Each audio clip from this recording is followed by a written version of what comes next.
Bonjour à tous et bienvenue dans cette toute nouvelle vidéo. Aujourd'hui, je vais vous présenter l'outil BPyTop qui est en réalité l'outil BashTop mais dans sa version Python parce que BashTop à la base il est écrit en Bash. Pour rappel, une vidéo a déjà été faite sur la présentation et l'installation de l'outil BashTop. Je vais vous mettre le lien de la vidéo en description pour ceux qui aimeraient savoir comment on installe l'outil BashTop. Mais déjà la version Python est plus intéressante dans la mesure où elle est plus stable et puis elle a un taux de rafraîchissement nettement, je le trouve bien, nettement mieux que BashTop. BashTop, à quoi il ressemble, je vous le présente tout de suite. Voici BashTop. Vous avez là les ressources du CPU, vous avez la mémoire RAM ici de ce côté, vous avez la charge de disque, vous avez le trafic réseau et vous avez l'ensemble des processus. Donc c'est très simple d'utilisation et ce qui est plus intéressant avec ces outils là, c'est que c'est en ligne de commande. Donc vous n'avez pas besoin, surtout pour des serveurs VPS, vous n'avez pas besoin d'interface graphique pour monitorer vos ressources. Dans la présentation de BashTop, nous avons parlé de l'outil HTOP. HTOP qui est un outil minimaliste et qui vient par défaut dans la plupart des systèmes et aussi des dérivés Debian, beaucoup plus parce que ce sont des systèmes sur lesquels je travaille, les dérivés Debian. Donc vous avez cet outil ici aussi qui est très simple à utiliser. Alors comment installer BPyTop? Je tiens à préciser que je suis sous Kali 2020.04, mais néanmoins BPyTop vient par défaut dans les dépôts de Kali Rolling, le main dépôt.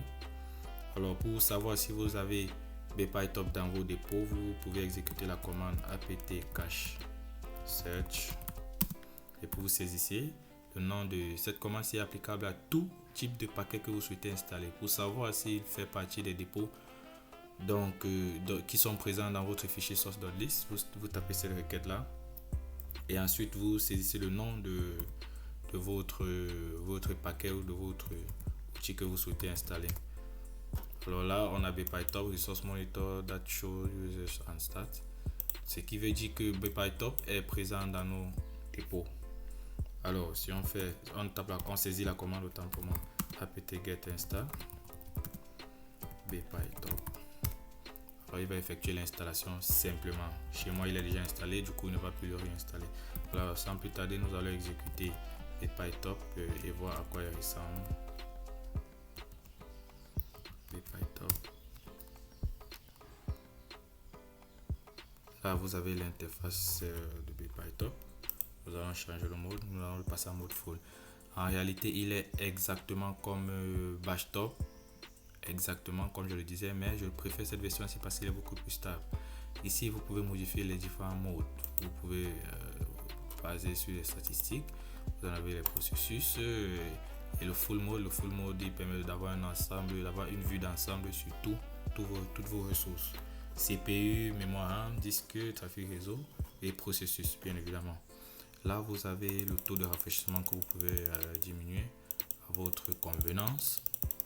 Et plus il est faible, plus il va se rafraîchir, plus aussi il va consommer en CPU. Vous le remarquez bien. Plus il va consommer en CPU et ce n'est pas à votre avantage. Donc, bien vouloir tenir compte de ce facteur-là. Vous avez le taux de charge de votre batterie. Vous avez le menu, vous pouvez accéder au menu pour personnaliser. On peut changer par exemple le thème. Vous voyez là, j'ai changé le thème. Vous avez plein d'autres choses que vous pouvez changer dans les options. Je vous invite à le parcourir et surtout n'hésitez pas à mettre en commentaire si vous rencontrez des difficultés. Si vous avez des suggestions ou des remarques concernant cet outil, nous allons en discuter. Si vous avez même, je tiens à le préciser, d'autres sujets sur lesquels vous souhaitez qu'on aborde, n'hésitez pas à le mettre en commentaire.